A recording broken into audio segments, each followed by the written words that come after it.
I hate yard sales. They should be outlawed. I love yard sales. I like to shop at them and have them.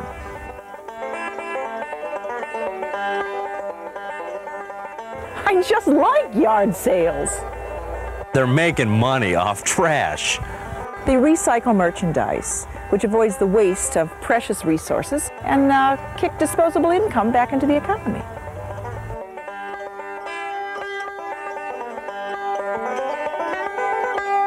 You see signs all over the place. Yard sale, patio sale, barn sale, porch sale, estate sale, sidewalk sales, breezeway sale, neighborhood sale, subdivision sale, garage sales, moving sales, carport sale, apartment sales, basement sales, tag sales, you name it. They dot the landscape of the entire country, especially when the weather's right. Or when it's not right. I don't think there's been much history written about yard sales. In the 50s, you didn't see any yard sales. People may have had more disposable income back then, so they threw things away or gave them to charity or as hand-me-downs. I guess gradually people had in-home sales or shopped at sales to make their shrinking family's finances stretch farther. Generally, the sale holders are trying to get rid of no longer needed items. The shoppers are looking to acquire items at a fraction of the new price. They're trying to buy something for nothing. Yard sales make more sense than most retailing. The increasing popularity of antiques, collectibles, and other nostalgia motivates many yard sale shoppers. Kodak camera. Boy, this would be a nice little addition to my collection. I wonder if this runs. Oh my gosh, there's film in here. Oh wow.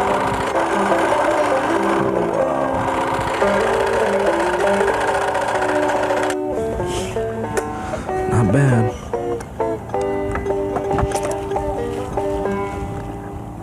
Would you take $5 for this camera here? No, how about 15? I think 15. No. There's been some research done on them. Last year, there were over 9 million sales nationwide. $2 billion exchanged hands. Some local authorities limit yard sales. Make sure you check on all regulations regarding yard sales. Now, whether or not you want to obey these regulations, it's up to you, but you should at least know what the regulations are and what the penalties might be. Some people purchase items to sell only at their own sales. They hope to turn a profit on these things. Everybody ends up accumulating a lot of things they don't need or want. Why not have a sale and accumulate a little cash? Rummage sales. I hate that word. But they can work very well as fundraisers for your nonprofit organizations. You can make a lot of money or a little money, depending on how much work you put into it. Hi, I'm the varsity cheerleading coach at the high school. Today we're having a yard sale to make money for our new uniforms for football season. Go and have a yard sale today. Sit down. I'm always off. Often entire neighborhoods can band together for a subdivision sale. I've been to one of those gigantic subdivision sales. Talk about a carnival.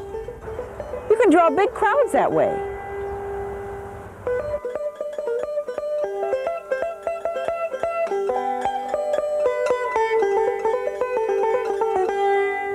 You can make some pretty good money if you have a lot of nicer things for sale. But remember, yard sale shoppers are always looking for a bargain.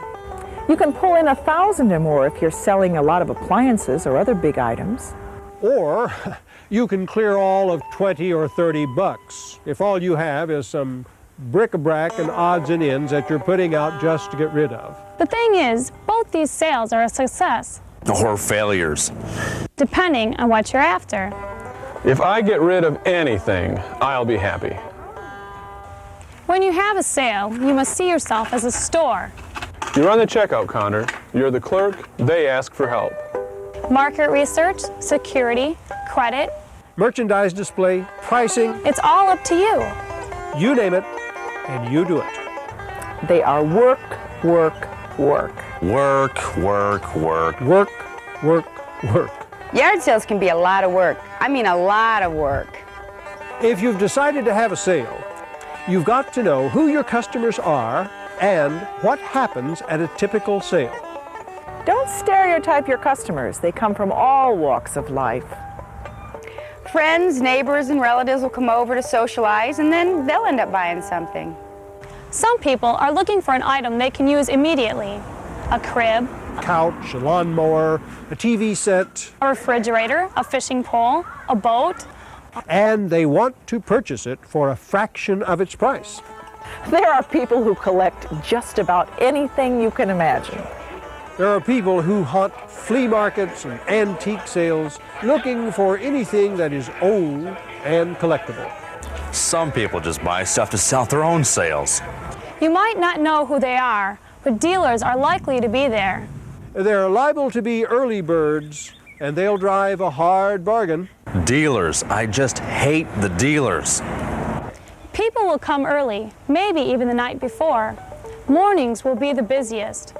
Because that's when all the good bargains are snatched up, and all the regulars know it. You must be organized and set up ahead of time. Because the first few hours before and after you open will be the most hectic. If you're not ready, you'll be trying to price things off the top of your head, and you'll probably be either too high or too low. If you aren't ready, you won't have all your merchandise out, and customers will leave before they see everything you have to sell. If you don't have things priced, some people will be afraid to ask. I really hate it when stuff isn't priced. You should go to other sales in your area and check out the resale market. You can see a sale in action, see how other people do it. Ask questions. People holding sales are usually friendly and open. Unless you want a better price. Get help on pricing. There are plenty of books and magazines on antiques and collectibles. You might try going to an antique store or a flea market to see if you might have some older items or antiques that people would be interested in. Or try auctions, for example. Talk to friends who know sales. Items that were once commonplace now may be valuable. Yard sale prices should be cheaper than antique stores, auctions, or even flea markets. You don't want to just give everything away. You might as well give it away to the Salvation Army if you're going to do that. But it's a fine balance between making some money and getting rid of your stuff. One important thing that you usually don't have much control over is where are you going to hold the sale? Your best bet is to have it at somebody else's house. You might have to have a yard sale if you don't own a garage. If you must have the sale inside your home, make sure to create definite barriers between sale and non-sale areas. Never have a sale inside your house. Time of year and potential weather conditions are important to consider. On a day like this, some things may be too hot to pick up. Winter, of course, creates its own obvious problems. Hey, I'm moving. I definitely need to trim down my load. You gotta do what you gotta do, but I mean, I've had a couple of garage sales before, but never one in the winter. I just hope I get a few customers. mid-spring and mid-fall are the ideal times, I think, but you're always taking a chance on the weather. The weather can kill any sale.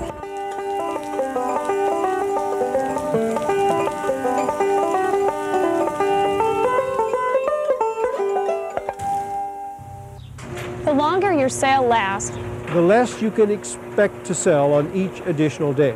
days close to the weekend, Thursday, Friday, Saturday, and Sunday, are the usual days to have sales.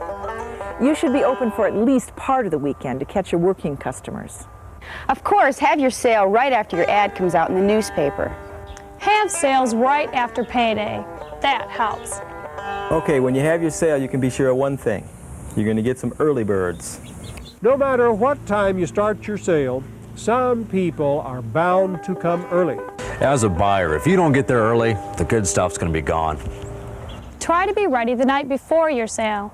You won't be able to accomplish much in the morning because of the early birds. There's the point of view where, hey, I want to get rid of this. I want to get rid of this merchandise, so whoever wants to come and buy it, I'll sell it to them. But, you know, they get a little carried away when they come the day before. I hate early birds.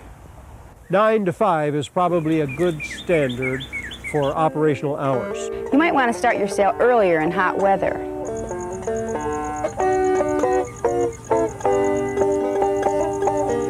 You can always always close shop if you run out of merchandise or things get too slow.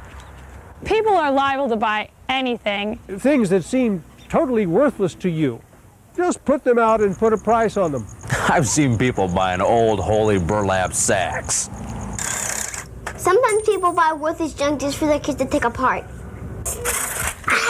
The more items you have, the more time people will spend browsing and the more likely they are to find something. Sell things for friends. It helps the sales. Also sell a lot of low-priced items. A lot of people look and don't even buy a thing. Sales generate more sales. It's nice to have some kids' toys around, for sale or not. If the kids are occupied playing, their parents will have more time to browse. Kids are trouble. Your kids or any kids. The more merchandise you have, the better chances of success.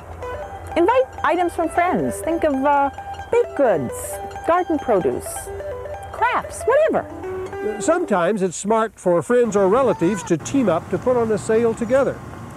Pick the best location, share the work. It's always good to have help around, especially to get started.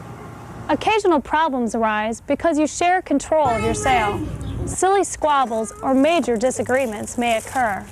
It's a real good way to end a friendship. There's no sense losing friends over garage sales. You've got to have a good system of record keeping, especially if several people are involved in the sale and you have only one central cash box. Coded labels work well, but if you use them, everyone must know the system and stick to it. But depending on the situation, a more casual system can work fine. You could use items of friends in the sale and charge them a commission, or just do it as a favor. But they need to tell you how low you can go on the price. If you take on several consignment items, make sure you keep them on record. Also make sure that they know you are not responsible for theft. And it's not unreasonable to get around 20% commission. After all, you have a lot of expenses and you're doing all the work. Don't take other people's stuff. It's too much hassle. Let them have their own sale. Nothing is more basic than getting people to stop at your yard sale. Location is a big factor, but it's important to have lots of well-placed, easy-to-read signs. You have to put up a lot of good signs if you want to get a lot of good customers. Classified advertising is also a must. But now don't spend a lot of money on your ad. List your most important items or categories of items if you feel you must. Microwave oven, building materials, whatever. But mainly, just list your huge garage sale or mammoth moving sale with time and place specified.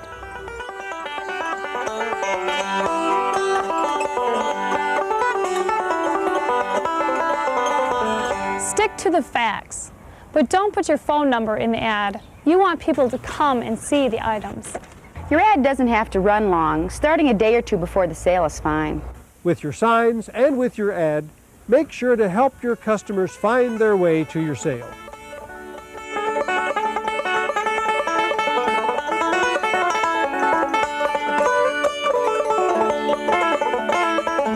Don't forget free bulletin boards and other free forms of advertising. Word of mouth is also really good. I think putting prices on things might be the most important thing you do to get ready for your sale. I like it when people put prices on all their stuff at yard sales, because it's not such a hassle going up to them and ask them, like, how much is this, how much is that?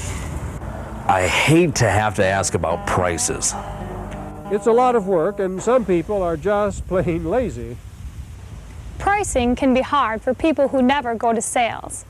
If you think it's hard to put a price on your old things, try it with a customer standing before you asking for an instantaneous price quotation. Some people hate to have to make an offer. Make it easier on them by putting on prices. Make it easy for people to buy. If your items are priced, you can give your attention to other things. People are going to dicker. You'll still have to decide on a price, but at least you'll have a starting point. A little research really is a good idea. Go to some antique stores. Flea markets, antique shows. Go to garage sales, flea market. Or try auctions, for example.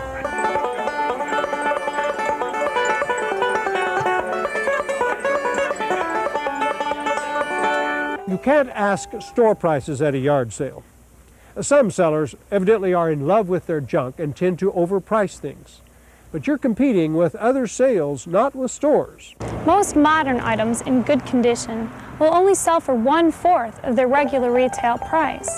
Clothes go cheap, Often 1/10 of their original price. depending on their condition, but baby clothes go pretty quickly. Now, these are only rules of thumb, and it's hard to generalize. You have to ask yourself, what is an item worth to you? If you can't get $10 for it, maybe you'd rather just give it to the Salvation Army. Some people will want to haggle no matter how cheap your price, and other people will want a discount on the total number of items. You may want to gradually accept lower prices as the day goes on and the chance of a sale becomes less and less. Who wants to pack up unsold items? Marking on masking tape might be the cheapest, most common price tags, but they're not the fastest. Never mark on items unless you're positive it will come off. Tape will even damage some items. To mark a lot of items, you might want to invest in some self-applicating adhesive tags. Some point of purchase signs might be helpful to organize areas, emphasize products, and manage traffic flow. You've got to be ready to handle the cash box. So have enough bills and change ready. $20 at least. You gotta have a lot of change ready for the first day because people are gonna want change. You've got to have change. Secure your cash box. Stash bills inside as you collect them. Why tempt someone? Will you take checks? Figure out your policy ahead of time. There are risks, but you'll lose some big sales without them. You should probably designate a headquarters where you can keep your cash box, your stickers, and maybe some extra signs. It's also good to have some boxes and bags available for your customers to carry away their purchases. You'll want to have your merchandise as clean and serviceable as possible to get the best price. But remember, people will buy just about anything. You shouldn't make your sale look too much like a store. You might seem too professional and thereby intimidate a few potential customers. You will want your merchandise well organized. Use sturdy benches and tables and spread things out so that your customers can look at things easily and be able to pick them up without knocking other things over.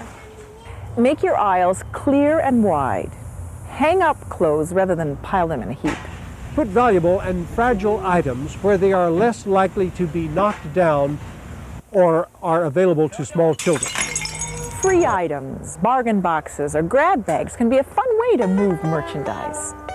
It's good to have electric power available for customers to be able to test electric appliances. Make sure to have sufficient lighting, especially in garages and basements, which are quite often dreary. Make sure your sale is safe for everyone involved. You may want to check your homeowner's insurance to make sure that everyone is covered. After all, accidents do happen. My insurance man said to put up a sign that says, "Not responsible for accidents," and that'll cover me. I always put up a sign that says, "Shop at your own risk." That's all you need is to get sued over a yard sale.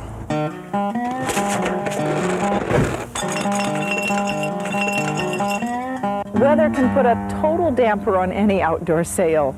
With large plastic drop cloths, you can cover merchandise rather than having to move it during a sudden shower. Rain, rain, go away. We're trying to have a yard sale today.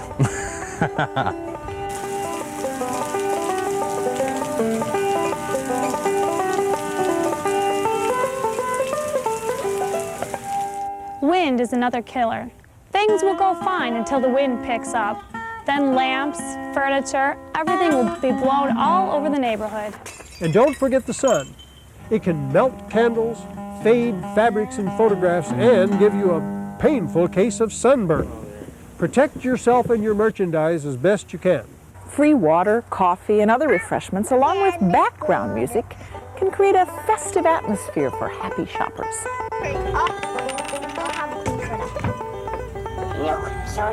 An early bird is anyone who tries to get in early. People might come 2 days beforehand if they know by your signs or by your ad you're having a sale. So you should make a decision ahead of time. Am I going to deal with these people or not? They may seem innocent, and they will give you stories of family troubles and car problems. that justify their being early. But quite often they are dealers who want to get the best bargains for next to nothing. Many first-time garage sailors will sell to the early birds because they're anxious to make the first sale, but why not? Anything an early bird buys would definitely have been sold later at a much higher price. They want to catch you while you're busy and confused, hoping you'll be rattled and accept a lowball price. Now, this is calculated rudeness. Don't let them in, because early birds won't buy if your prices aren't low. Early birds aren't bad people. I've been one myself now and then. I'll never let them into one of my sales early again. Early birds just aren't fair to the other shoppers. Friends and neighbors are an exception. Let them have first shot at your merchandise. You end up selling things to your friends, and one of our friends bought this couch. His mom. It is not common in most areas, but shoplifting is not unknown at yard sales. I once lost this nice turquoise ring at my sale because someone stole it. Try to keep small, expensive items close to your headquarters. If possible, 2 people should be manning the sale at all times. And never isolate yourself in your home with a stranger. One time we had a shoplifter and he sold a watch, and we didn't want to say anything because we were too embarrassed. Who's gonna steal at a yard sale? There's always the risk of opening up your home to the public. You won't usually get professional thieves at your yard sale. The stakes are too small. With a team, though, one might distract you while the other goes for valuable merchandise or the cash box. Never get involved physically. Call the police. Not everyone will buy when they visit your sale. Don't follow them around trying to push your merchandise on them. Greet them, answer their questions honestly, and thank them for coming. Don't bug your customers. It's important to be honest. Nothing is worth lying about at a yard sale. If something doesn't work, say so, or maybe even label it. Be friendly and considerate. Remember, your customers know where you live. Your first few hours will usually be the busiest of the sale. People will suddenly be pawing through your goods. But as usual, most people are friendly and considerate. But there may be still a few who will complain. People are going to want to know if you'll take a check. They're going to want to know if they can use your bathroom. They're going to want to know if you'll hold something for them. They're going to want to know if your prices are firm. They're going to want to dicker with you. They're going to want to know if you'll deliver it. Be ready for them. It's true. Be ready. One time a person wanted to go in my house to try on a pair of jeans that cost 15 cents. I should have just told her to take them for free.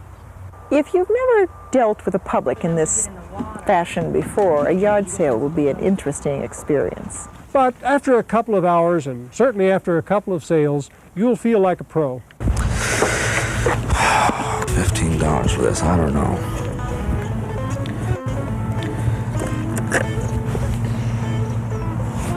How about $10? Nah, how about 15?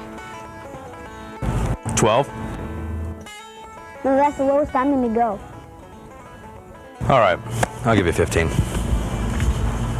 You always should learn and adjust as the day progresses. Lower your prices, make your aisles bigger, move your merchandise to make it more noticeable. Make more signs if the others fall down or if you want to draw more customers. Don't wait until the very end to lower your prices. It may be too late. Be ready to deal. Remember, whatever you don't sell, you're going to have to give it away, throw it away, or put it away. You're probably going to want to pace yourself during your sale. You're going to have to bust your fanny to get it ready, that's for sure. It takes a lot of energy. Just make sure you have some energy left when it's all over to clean things up. The Salvation Army, Or St. Vincent de Paul, or Deseret Industries, or Goodwill Industries, and other nonprofit groups will often take the remaining items off your hands, and you may even be able to claim them as a tax deduction.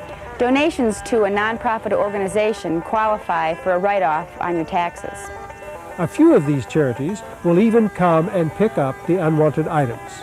You may want to box up your better unsold items and save them for the next sale. Or bring them over when a friend is having a sale. You always ought to have enough items saved for a garage sale starter kit. one of my pet peeves about yard sales are the people that leave those signs up. Make sure to take your signs down.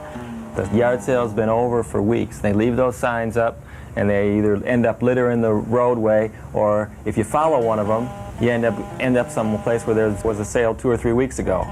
You don't want to keep directing people to your home when you're not having a sale. Nothing bugs me more than people who forget to take their signs down. Please take your sign down when the sale's over. I can't stand yard sales or garage sales. Call them whatever you want. I hate them. I just like yard sales. Anything that's ever been produced might be purchased at the garage sale down the street. But at Sears, you get only what's currently being produced. Yard sales have more potential merchandise variety than a department store.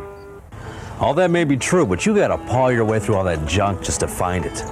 Yard sales can be a big hassle and they can make you miserable, or they can be a lot of fun. Just depends on the attitude you have about it. I hate yard sales.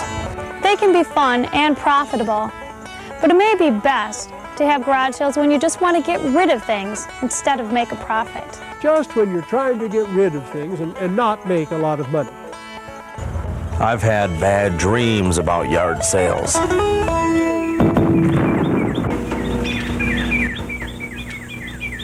You might feel so worn out and abused after a garage sale weekend that you swear you'll never have another garage sale.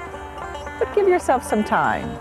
You'll see you'll tend to remember the good things and forget the bad, and in a year or 2 or 3 you'll have another garage sale.